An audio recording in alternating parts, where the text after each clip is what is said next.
So while I'm in the bar of my weather parade, I took the sign off my fridge.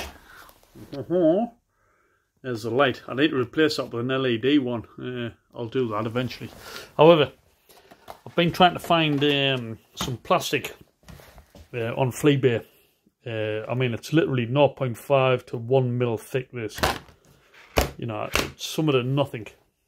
But the cost of plastic is absolutely, I don't know, it's just absolutely extortion.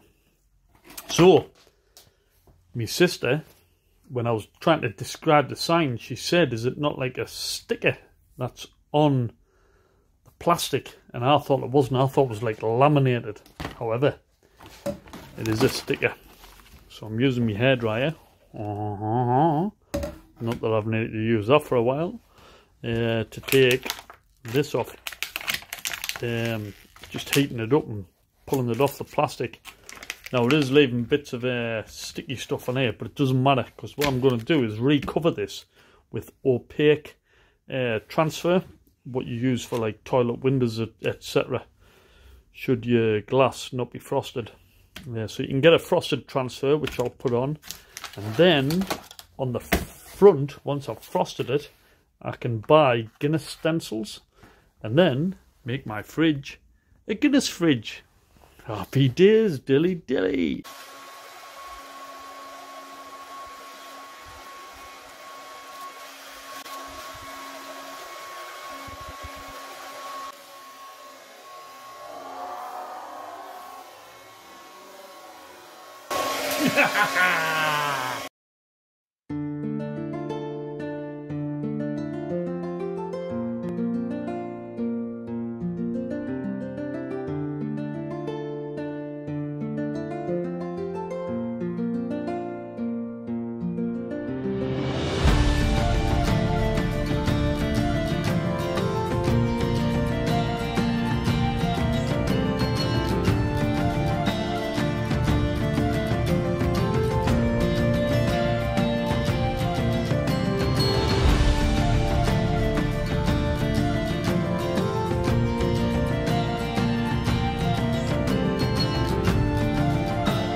Mint. Green mint. Dilly dilly.